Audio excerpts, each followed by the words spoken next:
우리의 영생의 기초가 정말 확실한가를 여러분 늘 점검하시고 살아가시는지요? 우리 정언은 그런 말씀이 있습니다. 영혼을 위해서 이제 확실한 일을 시작할 수가 있다라는 말씀이 있는데, 그럼 우리의 구원의 영생의 기초가 여러분은 어떠합니까? 아침에 말씀을 묵상하면서 진리에 대한 이해와 경험이 성경과 조화되어질 때 우리는 분명한 확신을 할 수 있겠죠. 그런 생각이 들어지면서 이 말씀이 떠올랐습니다. 하나님의 성품과 통치와 목적을 올바르게 이해하고 거기에 일치하는 행동을 할 때만 하나님께 영광을 돌릴 수가 있다. 여러분, 이른 비는 무엇이고 늦은 비는 무엇입니까? 그렇게 성경과 정언에 명백하게 기록된 말씀들을 제대로 이해하고 가르치는 분들이 별로 없지 않습니까? 참 신기한 일이죠. 여러분, 이른 비와 늦은 비는 똑같은 것입니다. 염려할 필요가 없습니다. 여러분 말을 표현한 것을 기억이 납니다. 짧게 마무리해 드립니다. 여러분, 물론 맞습니다. 비는 똑같은 것입니다. 하지만 분명히 다릅니다. 시기와 기능과 목적과 결과에 있어서 완전히 다릅니다. 늦은 비는 결함을 고치기 위해서 오는 것이 아닙니다, 여러분. 이른 비로 결함이 고쳐져야 늦은 비가 옵니다. 다시 마무리합니다. 비는 똑같습니다. 맞습니다. 비는 똑같습니다. 하지만 이른 비와 늦은 비는 시기와 기능과 역할과 결과는 너무너무 다릅니다. 이른 비를 통해서 곡식 열매가 맺혀야 합니다. 그래야 늦은 비가 익히죠. 얼마나 명백합니까? 그런데 참 다른 얘기들을 하시는데요. 자, 우리 아침도 어제 이어서 말씀을 드릴 텐데요. 다음 기회 아침 먼저 요한복음 6장 53절과 57절을 먼저 좀 본 다음 우리 아침에는 은혜의 통로, 자의 불신, 품성을 나누어 받음, 이런 키워드를 가지고 어제 읽은 249페이지 소망의 말씀을 이어서 묵상하겠습니다. 하나님께 우리를 하여금 은혜의 통로가 되기를 원하신다. 깨끗한 막힘없는 통로가 되기를 원하신다. 그러려면 무엇보다 자아를 불신한 교회를 먼저 배워야 한다. 그리하면 품성을 나누어 받는데 이것이 최고의 교육이다. 이 교육은 주님께서만 줄 수 있는 교육이다라는 말씀을 이 아침 묵상하려고 하는데요. 먼저 요한복음 6장 53절 57절을 제가 좀 읽습니다. 천천히 읽습니다. 예수께서 이르시되 내가 진실로 진실로 너희에게 이르노니 인자의 살을 먹지 아니하고 인자의 피를 마시지 아니하면 너희 속에 생명이 없느니라. 내 살을 먹고 내 피를 마시는 자는 영생을 가졌고 그런 사람만 마지막 날에 내가 그를 다시 살리리라, 부활시키리라. 내 살은 참된 양식이요 내 피는 참된 음료로다. 내 살을 먹고 내 피를 마시는 자는 내 안에 거하고 나도 그 안에 거하리라. 살아계신 아버지께서 나를 보내심에 내가 아버지로 인하여 사는 것 같이 나를 먹는 그 사람도 나로 인하여 살리라. 이 말씀을 편 까닭은 이 구절에 실제적 적용이라는 말씀이 있습니다.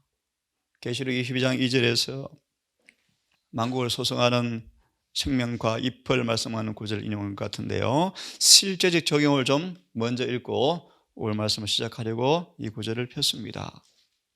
우리들은 성경 말씀을 암송하고 알고 그 말씀을 존중한 것만으로는 족한 것이 아니다. 그 말씀을 깊이 깨달아야 하고 그 말씀을 열렬히 연구해야 하며 하나님의 아들의 살을 먹고 그 피를 마셔야 한다. 그리스도인들이 이것을 어느 정도 실천하고 있느냐를 달아보려면 소화 잘 되는가, 그죠? 건강 진단을 받아보려면 그들의 영적인 부분, 영의 사람이 어느 정도 건강한가 하는가가 그 관건이 된다. 우리들은 그 영의 건강이 뭔가를 말씀하면 우리들은 우리 자신의 개인적 품성 건설의 말씀을 실제적으로 적용할 줄 알아야 한다. 우리는 거룩한 전이 되어야 하며 하나님께서 우리 속에 행하시고 일하시고 사실 수 있어야 한다.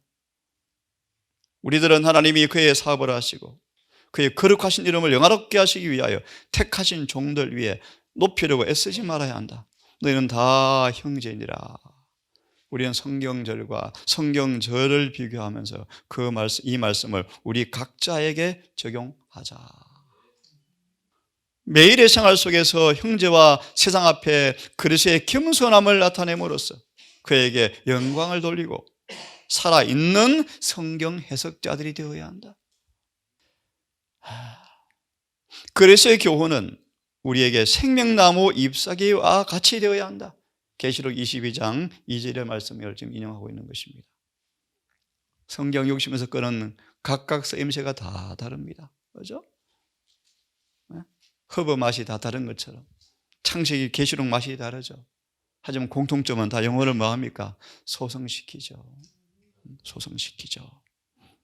우리가 생명의 떡을 먹고 소화할 때 참 중요한 말씀이에요.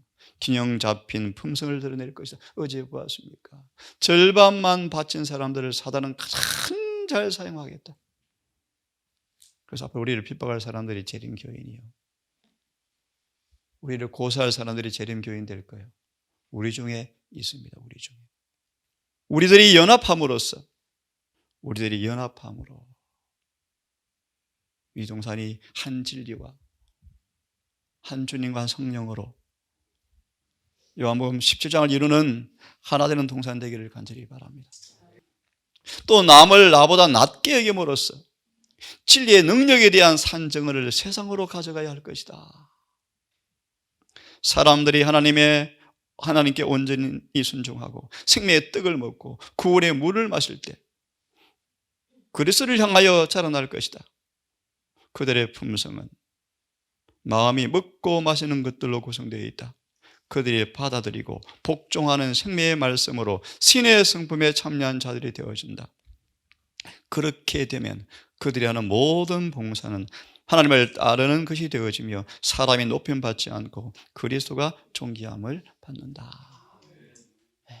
이동산이 오늘도 인자의 살과 피를 먹는, 그래서 영이 너무 건강한 균형 잡힌 품성과 그분의 성전으로 우리 안에 일하시고 사시고 거하시는 경험을 통하여 오늘도 구원을 가졌다, 영생을 가졌다라는 경험이 행복한 삶을 통해서 증거되기를 간절히 바랍니다. 이 아침 서두의 말씀처럼 우리는 주님께서 깨끗한 은혜의 통로가 되기를 원하신다. 그러려면 자아를 불신한 교훈을 배워야 하고, 그러면 품성을 나눠받는다 라는 말씀을 좀 보도록 하겠습니다. 자, 첫 번째, 베드로후서 3장 18절을 펴시기 바랍니다. 은혜의 막힘없는 통로. 은혜는 그분의 사랑이죠, 그분의 의죠, 그분의 품성이죠, 그분의 거룩함이죠. 그분의 순결한 사랑이 우리를 통해 주님은 깨끗하게 막힘없이 흘러나갈 통로를 원하신답니다. 그런 의미에서 베드로후서 3장 18절을 함께 먼저 봉독해 보겠습니다. 시작. 오직 우리 주 구주 예수 그리스도의 은혜와 전능한 지식에서 자라가라. 영광이 이제와 영원한 날까지 저에게 있으리로다. 우리 예수님의 생애를 이렇게 묘사합니다. 그분은 은혜의 셈이었다. 예수님은 만국을 소생시키는 은혜의 셈이었다. 심지어 이런 말씀이 있습니다. 말 못하는 짐승까지라도 예수의 임재로 인하여 즐거워했다. 오직 예수님의 은혜와 전하는 지식에서 자라가라. 그러기 위해서는 은혜의 통로가 되셔야 합니다. 이 구절의 주석을 보시면 빛의 통로로 연결되어야 합니다. 해보십시오. 우리가 어떻게 은혜 가운데 자라가는 것이 가능할까? 어떻게 가능할까? 자아를 비우고 하나님께 마음을 바쳐서 거룩한 모범을 따라 꼴짓도록 날마다 즐겨 복종할 때만 가능하다. 제가 좀 말씀을 좀 첨부했습니다. 성령께 순복할 때만 가능하다. 날마다 성령께서 우리 안에 하늘의 사물을 인치기 위해서 자아를 부인하는 그 자리에만 인을 치실 텐데, 우리는 그때 비로소 살아있는 빛의 통로와 연결을 가질 수가 있을 것이며 하늘의 이슬로 새 힘을 얻을 수가 있을 것이며 우리 위에 내리는 하늘의 소낙비를 맞을 수 있을 것이다. 예레미야 5장에 나온 늦은비의 모습이죠. 하나님의 축복을 우리의 것으로 삼을 때 우리는 더 큰 하나님의 은혜를 받을 것이다. 보이지 않는 그분을 보는 것처럼 하여 인내를 배울 때 모세, 욥, 에녹, 모세는 믿음이 실제했다. 실제 모세는 예수를 보고 살았답니다. 보이지 않는 그분을 보는 것처럼 하여 인내를 배울 때, 이번 안식일에 지금 설교할까라는 고민 중입니다. 성도의 인내가 여기 있나니 저희는 하나님의 계명들을 지키며 예수의 믿음을 지키는 자니라. 요한은 그래서 인내에 들어가기를 원한다라고 말씀하셔. 인내. 자, 마저 봅니다. 그렇게 인내를 배울 때 우리는 그리스도의 형상으로 변화될 것이다. 인내요. 욥의 인내를 들었나니, 욥의 인내를 들었나니, 아무리 억울하고 아무리 이해가 안 되고 못마땅할지라도 그리고 사랑 안에서 인내를 배울 때 우리는 그래서 형상으로 변화될 것이다. 그래서 은혜는 우리 마음을 교만하게 하지 않을 것이며 자아를 높이려고 하지 않을 것이며 온유하고 겸손한 마음을 갖게 하실 것이다. 그러려면 고린도전서 2장을 펴시겠습니까? 여러 번 공부한 부분이기 때문에 이 말씀은 짤막하게 하고 넘어가겠습니다. 2장 1절과 3절입니다. 그러려면 자아를 두려워하라. 자아를 두려워하십시오. 어제 집사님 기도처럼 사악한 의지만 방해하지 않으면 주님께서 반드시 우리를 완전케 하실 것이다. 마태복음 5장 48절 산상보훈에 있는 주석의 말씀이죠. 형제들아, 내가 너희에게 나아가 하나님의 증거를 말할 때 말과 지혜의 아름다운 것으로 하지 아니하고 너희 중에 십자가에 못 박히신 외에는 아무것도 알지 않기로 작정하고 3절만 읽습니다. 내가 너희 가운데 거할 때 약하며 두려워하며 심히 떨었노라. 하늘의 계시를 하늘에 갔다 온 이 사도 바울이 사도가요 자아를 두려워하는 모습으로 예내시는 언급합니다. 매우 약하구나. 두려워하며 떨었다. 왜냐하면 내 말과 전도함이 지혜의 그날은 말로 되지 아니한 걸 내가 알기 때문이다. 아무리 설교해도 성령께서 함께하지 아니하면 한 사람도 회심시킬 수가 없어요. 절대로. 그래서 이렇게 말합니다. 2장 1절 3절 그분의 동력자가 되기를 원하고 은혜에 막힘없는 통로가 되기 원하는 사람들은 첫째, 자아를 부인하는 교훈을 먼저 배워야 합니다. 그래야 품성이 나누어집니다. 조금 속도를 내겠습니다. 사도 바울은 아주 웅변가였습니다. 논리가 정연한 사람이었습니다. 어떤 논쟁도 총명하게 대처할 수 있는 사람이었습니다. 세상의 지식에는 뛰어난 사람이었습니다. 하지만 그가 말합니다. 내가 너무 약하고 너무 두렵고 심히 떨린다. 두 번째 문단을 봅니다. 여기에 매우 중요한 교훈이 있습니다. 이는 우리가 우리의 소재, 현재 우리 위치를 이해할 필요가 있습니다. 우리 어떤 존재인지요. 우리 인생의 수가 어디 있답니까? 코에 있죠. 코에. 아무리 건장한 사람도 코 딱 막아보세요. 죽죠. 인간의 수가 숫자를 가리키죠. 코에 있다. 우리의 소재를 알 필요가 있다. 일찍이 인간에게 주어진 최고의 교육은 겸손의 정신을 개발하는 교육이 있다는 것을 우리가 이해할 필요가 있다. 겸손은 존귀의 앞잡이죠. 그렇죠? 다니엘서 1장 17절의 말씀으로 기억됩니다. 왜냐하면 그 교육은 아직도 배울 것이 얼마나 더 많은가를 보여주기 때문이다. 제가 성경에 대한 별명을 꽤 많이 받지만 보면 볼수록 성경은 깊어지고 또 깊어지고요. 그대가 배우면 배울수록 더 그리스도를 위한 학문에 그대의 온 마음과 모든 관심을 쏟아야 할 필요가 있음을 볼 것이다. 왜 그들은 배우고 있는가? 만약 그것이 그대의 목적이라면 그대가 예수 그리스도 안에서 자아를 확실하게 숨기라. 그러면 안전하게 확실하게 구원을 위해서 일을 할 수 있는 준비가 되어진답니다. 그러면 성경을 또 인용하고 있죠. 바울은 매우 훌륭한 교사였다. 하지만 그가 느낀 것은 그와 함께 역사하시는 성령이 없이는 그가 받은 교육도 아무 쓸모가 없다는 것이었다. 그래서 하나님께서 미천한 도구를 택하시는 거예요. 많이 배운 사람은 자꾸 뭐 하니까요. 성경보다 그 지식을 높이니까요. 우리도 이와 같은 꼭 경험을 가질 필요가 있고 자아를 두려워할 필요가 있다. 우리는 개인적으로 그의 발 앞에 앉아서 그의 교훈의 말씀에 귀를 기울일 필요가 있다. 중요한 말씀을 이제 더 드리겠습니다. 그러면 드디어 품성을 나눠받을 준비가 된다. 고린도전서 15장을 펴시기 바랍니다. 고린도전서 15장 22절 45절 두 구절을 읽습니다. 고린도서 15장 22절 45절 두 구절만 읽습니다. 아담 안에서 모든 사람이 죽은 것 같이 그리스도 안에서 모든 사람이 삶을 얻으리라. 45절을 읽으면 기록된 바 첫사람 아담은 산 영이 되었다는 것 같이 마지막 아담은 살려주는 영이 되었나니. 이 구절을 영감은 우리에게 이런 교훈을 주고 있습니다.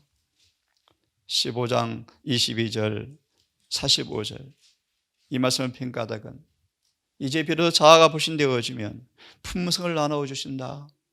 나누어 주신 의 한번 보겠습니다.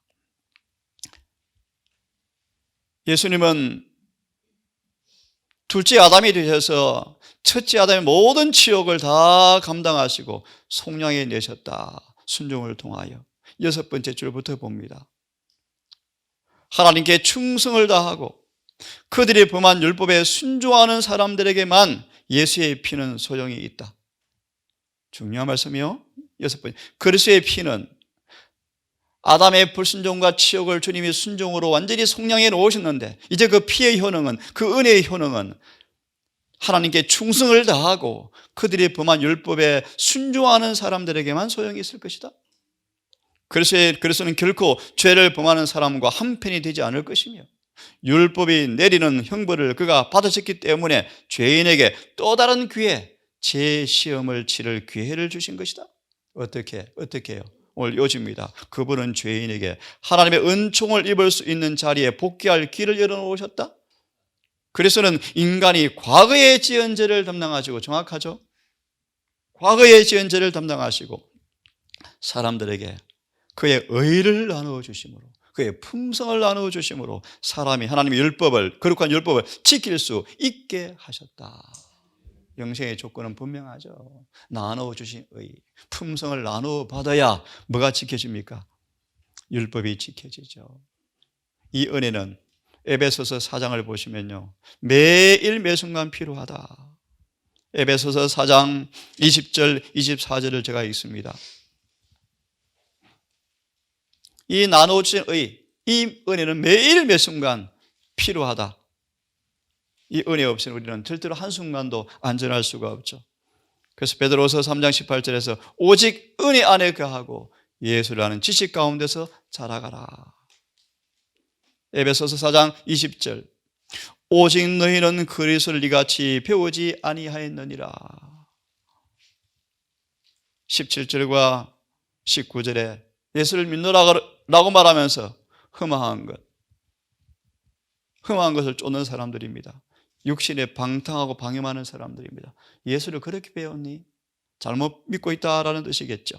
21절 진리가 예수 안에 있는 것 같이 너무너무 중요해요. 이 말씀도. 진리는 예수님 안에 있어요. 여러분 참고로 요한복음 17장 17절 예수 안에 있는 진리가 뭡니까? 디모데전서 2장 5절 예수 안에 있는 진리가 뭡니까? 성화시키는 것이죠. 율법을 지키게 하는 것이죠. 예. 자, 진리가 예수 안에 있으므로 그 진리를 믿고 경험하는 사람들은 예수를 닮게 되어 있을까요? 당연하죠. 진리가 예수 안에 있는 것 같이 너희가 과연 그에게 듣고 또한 그 안에 가르침을 받았을진데, 오순절 성령을 받고 나간 사람들을 이구동성으로 사람들은 그렇게 말합니다. 예수께 배웠네. 예수께 배웠네. 그래서 이런 소문이 있었대요. 예수의 11 제자는 말이 순결하기로 소문이 나버렸대요. 이 동산이 진리의 동산이라고 우리가 자긍할진데, 그것은 무엇보다 방금 말씀처럼 우리의 품성으로, 야, 진리가 정말 맞구나 라는 써다있는 성경 해석자의 모습으로 이 말씀을 듣는 모두가 오늘도 세상 가운데 서 있기를 바랍니다. 너희는 유혹의 욕심을 따라 썩어져가는 구습을 쫓는 옛사람을 벗어버리고 오직 심령으로 새롭게 되어서 하나님을 따라 의와 진리의 거룩함으로 지으심을 받은 새 사람을 입으라. 나누어주신 의죠.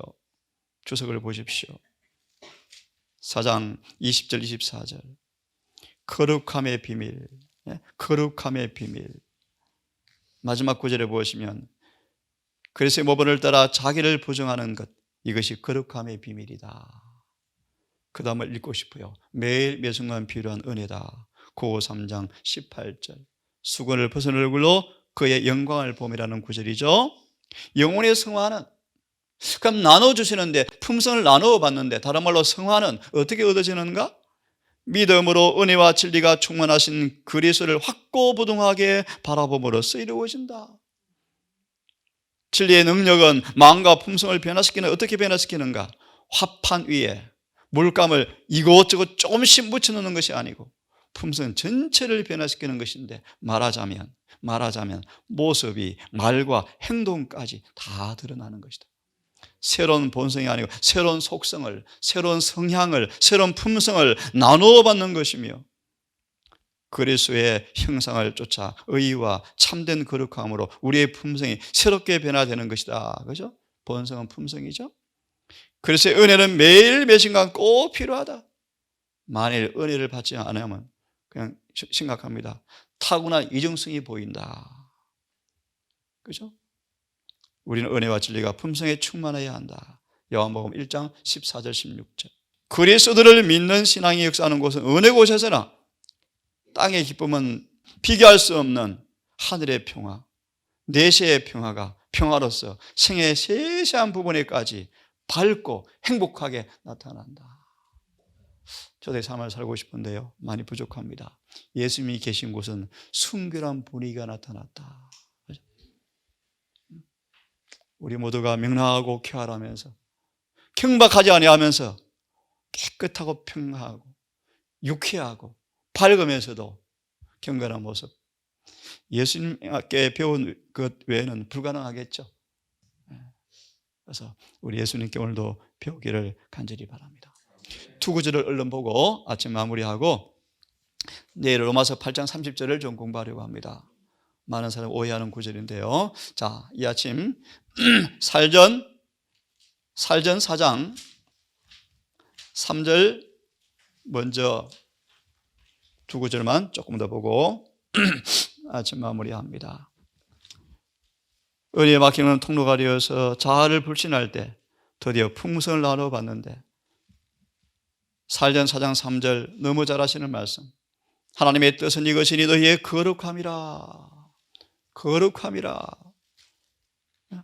5장 23절 평강의 하나님께서 친히 너희로 온전히 거룩하게 하시고, 고 7장 1절 온전히 거룩하게 하시고, 똑같은 단어죠. 온전히 거룩하게 하시고, 화판에 이곳저곳 물감을 찍는 것이 아니고 품성 전체를 변화시키는 것이다. 말과 행동까지, 성정까지, 음성까지, 표정까지, 옷 먹고 마시고 심지어 가정 삶까지 다 변화시켜버린다. 23절에 읽습니다. 평강의 하나님이 친히 너희로 온전히 거룩하게 하시고, 거룩하게 하신 주체가 누굽니까? 예수님이죠. 예수님이죠. 그죠? 분명하죠? 우리 스스로 아무도 하나도 할 수가 없죠. 하지만 하셔야 합니다. 어떻게? 이미 말씀하셨죠. 예. 또 너희의 온 영과 혼과 몸이 우리 주 예수 그리스도 강림하실 때 흠없게 보존되기를 원하노라. 그 다음에 굿뉴스가 있습니다. 너희를 부르신 이는 왜 부르셨는가? 23절 때문에 부르셨죠. 미쁘시니, 충성된 분이시니, 목숨 걸고 해줄 분이시니, 맹세한 걸 반드시 지키는 분이시니 그가 또한 이 일을 이루시리라. 아멘. 아멘. 4장 3절 돌아와서 주석을 좀 봅시다. 4장 3절 조금 읽고 마무리합시다. 하나님과 인간의 교제. 야, 여러분 참 기가 막힌 구절이에요, 여러분. 욥기 22장 20절로 기억됩니다. 하나님과 화목하라. 하나님과 교제하는 것, 부르심의 목적이죠.